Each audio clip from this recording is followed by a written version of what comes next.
Hey everyone, Disappointed Giant here. Every biome in Dead Cells has a unique design element or mechanic that helps it stand out from the others. The Forgotten Sepulchre is saturated with ever-enveloping darkness. Fractured Shrines has high-flying platforms and a plethora of deadly traps. The Clock Tower has you climbing massive spires looking for a key that will unlock the door to the boss. And the Derelict Distillery has pain.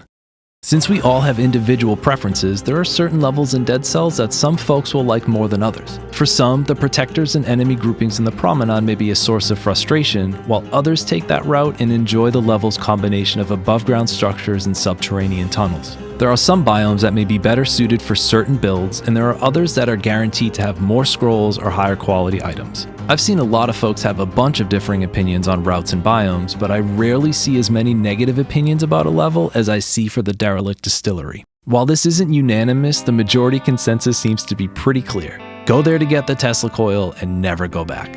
While I can agree with that sentiment, I also disagree with it. For me, it's not an either or, it's and. So the Distillery is undoubtedly the most unfair and ridiculous biome in the game, and I like going there sometimes. The amount of barrels flying around is out of control, and I think its level design is refreshing. The Tesla Coil is one of the best items in the game, and the Tesla Coil is one of the best items in the game. This video was made to provide an analysis of the Derelict Distillery in both its design elements and its level generation, and to discuss why it's one of the more unique levels in the game. I'll give some history and will also share some of my own personal strategies that I use when I go there, even though I know that I'm walking into a death trap that may very well end my run. For the first 10 major updates of Dead Cells, starting from and counting its 1.0 general release, all roads through the game led to High Peak Castle, with the single exception of taking the shortcut directly to the Hand of the King after defeating the giant. Every possible biome path ended up meeting at the castle.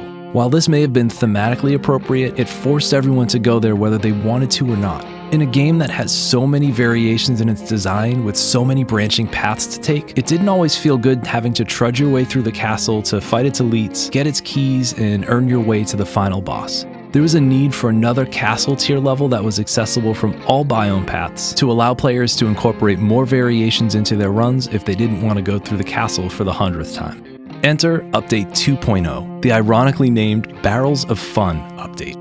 This update was released in September of 2020, just about 2 years after Dead Cells' original 1.0 release. This was a really interesting part of the general timeline of Dead Cells' history, since this is when the game started to shift in tone and style. Evil Empire had taken over new content development for Dead Cells at this point, and even though Motion Twin has had final say on what gets put into the game, you can tell Evil Empire started running with things and seeing how far they could push the envelope. With the release of the Distillery, not only did we get a new final main level of the game, we also got one of the game's most interestingly designed and unique biomes. The patch notes say the developers' intention with this update was to add more spice to the late game, and did they ever. So let's break down some of the mechanics and generation that makes the Distillery so unique. The gist of it is that most of Dead Cells' procedural generation will put tiny pieces of levels together to make larger rooms and constructs, and those are then linked to other rooms and constructs to produce a full level. I have more info about procedural generation in my 0BC tutorial video, which I'll link below. If you've played a lot of Dead Cells, you may start to see patterns in some of these tiny pieces, where the same zigzagged pair of platforms or set of spike traps may appear with different tile sets and different biomes. The Distillery was the first biome that was implemented in the game that had these big and entirely unique rooms designed with their own mechanics that fit thematically within the level. These rooms are the focal point of the Distillery, and they're where most of the level's ingenuity and frustration come into play. Before we get into the way the level looks, though, let's talk about what the level contains. The Distillery is a bona fide death sentence that has two main rooms from which the arms of the level extend. In every generation of the level, there will be a colorless and unsellable barrel launcher, which can break open the level's cracked walls, and there is a distillery key somewhere behind one of these walls. The intended route through the level is to find the barrel launcher, find the section of the level where the key is, destroy the wall to get that key, and then unlock the door and make your way through the last chunk of the level. As a final hitch, the game will always have a breakable wall before the exit, so if you don't have your barrel launcher with you, you'll have to go all the way back to where you left it, and then use it to finish the level since there isn't a teleporter near you. What a pain. Okay, So that's not completely true. There are enemies in the level called infected workers that will throw their own explosive barrels at you. No matter the layout, there will always be one of these enemies at the end of the level where the breakable wall before the exit is. With some slick rolling or tanking a hit, you can coax them into throwing their barrels and destroying the wall for you. No barrel launcher needed. In that area where the key is, regardless of what room is generated, there will always be some kind of barrel cannon either in the wall or in the ceiling that will allow you to deflect or maneuver its barrels into the breakable wall. The same thing goes for the room where the barrel launcher is. It's totally possible to finish the entire level without using the barrel launcher, which is actually tied to a trophy. The main draw to the distillery is the Tesla Coil blueprint, which is dropped by the living barrel enemy who is invisible and can shoot spikes and explodes. No matter how many times you end up going to the distillery, I think it's imperative to come through until you get the Tesla Coil blueprint, just like what many other folks have said. It's easily the strongest turret in the game to the point where it's been nerfed in 2 separate patches to try to get it down to a less elevated status, and it still shreds. The good news is that the blueprint has a pretty common 10% drop, so hopefully you'll see this within a few runs. I will say that one of the most anxiety-inducing feelings in Dead Cells for me is when I get the Tesla Coil blueprint and have to make my way to the distillery exit without dying. When that happens, I will skip everything I can, including entire chunks of the level and even scrolls to ensure that I make it out alive. I suggest you do the same. So now that we know what's in the distillery, let's talk about how the main arms of the level function and terminate. Unlike most other levels where things can be generated in random areas, like say a cursed chest room that fits as a connector between 2 other sections, there are parts of the distillery that are generated in one big piece. So for example, if you see the room that has the 2 ladders with the barrels dropping down from above, the next time you see that room, it will be generated in the same way. And if you're unlucky enough to get the disaster of whatever this room is, if you see that room next time, it'll have the same generation. The platforms, breakable walls, and switches will be in the same places.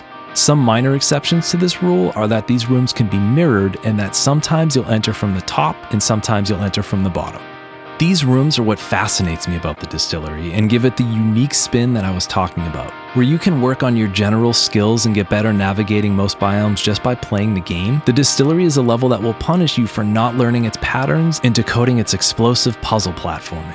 I remember that the first time I faced each boss in Dead Cells, without fail, I nervously flailed around and completely lost my wits. I had no idea what was going on. I either somehow made it out victorious or ended up getting beaten and spit back out of the tube. The way that I look at it, learning to navigate these really dangerous and complicated death traps is somewhat similar to learning a new boss's pattern. Take this part of the level that has the barrels falling down the middle between these platforms. After slowing down a bit and learning the patterns and timing of the barrels, it may be a little easier to get from the entrance of the room to the exit. While the enemy placement is random within this familiar room, the platform generation is not. At first, I may be mistiming my jumps and getting pounded by the barrels, but if I learn the patterns and the timing, then I might have a better chance of surviving and making it to the next section. Just like fighting a boss, the tells are there even if everything around those tells are chaotic and random. There are a handful of these complicated set pieces, including an homage to the original Donkey Kong in a room that I call the 4 Flask Room for reasons I'm sure you can figure out.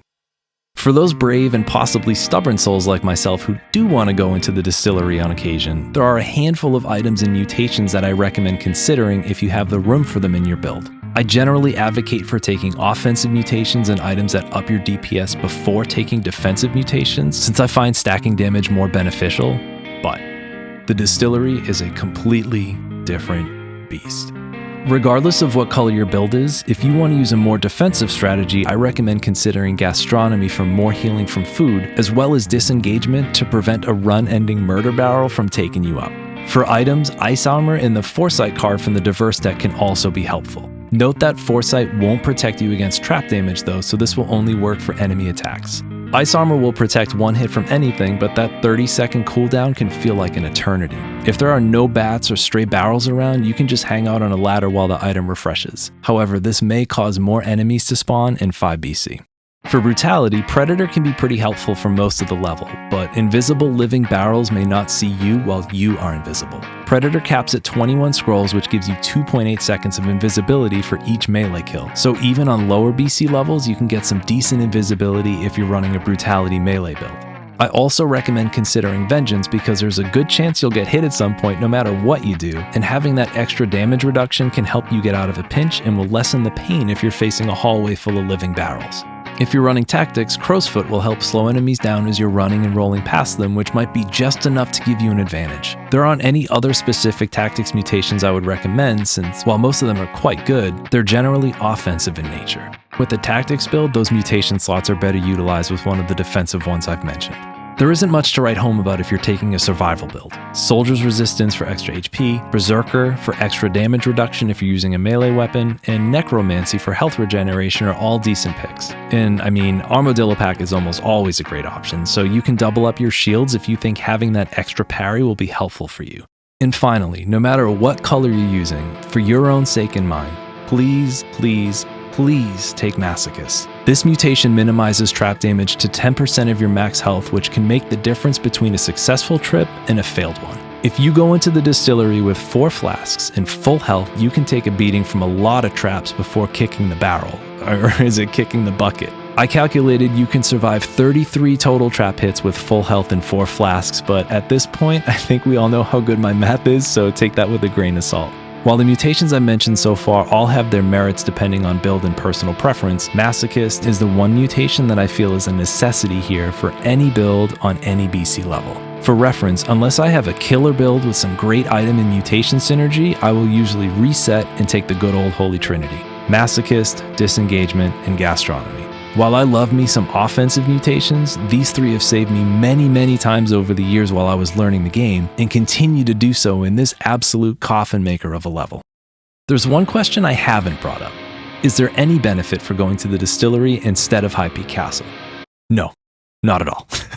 At the time of this recording, Dead Cells is on version 3.4, and both of these levels have the same exact amount of scrolls and fragments. 2 normal scrolls, 2 dual scrolls, 1 fragment in 3 BC, and 2 fragments in both 4 and 5 BC. Also, apparently there's a 5% chance of a curse chest spawning in the distillery, so good luck to anybody who decides to take that. As I originally mentioned, when it was released, the distillery filled the slot of a necessary companion biome to High Peak Castle. For vanilla Dead Cells, that's still the case, but if you own some of the DLCs, there are other options now. The Queen in the Sea DLC lets you take a path off of the island to the infested shipwreck in the lighthouse, and if you beat the Timekeeper, the Return to Castlevania DLC will bring you to Dracula's castle. As a side note, it's also worth noting that you can get to the lighthouse from the distillery if you have that DLC. Where there used to be 1 Final Biome, now there are potentially 4. It's clear that a lot has changed over the past 14 updates since the Barrels of Fun update, and I'm sure that as time goes on, we'll be seeing a lot more changes to the game, maybe with even more possible routes to take. Since there are so many endgame paths now, and we know how brutal this level can be, is the distillery still necessary? My personal opinion? Yes. I say this not just because it's an alternate path to the castle, but because it serves as a reminder that at one point in Dead Cells' history, somebody somewhere thought way outside of the norm of where the game had been for the past 10 major updates and decided that this was a good idea. For me, this is the one non-boss level that stands out the most as a truly different experience. There are levels that are difficult, there are levels that are different, and then there is the distillery. It's anxiety-inducing, frustrating, and for lack of better words, a really interesting and cool level. This was a bright spark of ingenuity for Evil Empire that took a hard left and broke away from what Dead Cells used to be, and they've been carving their own path ever since. The way I see things, without the distillery, we may not have gotten levels like the Bank or the Lighthouse, since those capture the distillery's spirit of innovation and take it in new directions. I, for one, cannot wait to see what else Evil Empire has in store for us in future updates. And I, for one, cannot blame you if you go to the distillery just to get the Tesla coil and never go back. I hope you enjoyed taking this journey with me through the distillery and through some of Dead Cells' history. Please leave a comment below if you'd like to share your thoughts on the distillery, or if you have any additional advice to share about what helps you survive this truly one-of-a-kind biome. As always, thank you for watching, and good luck out there.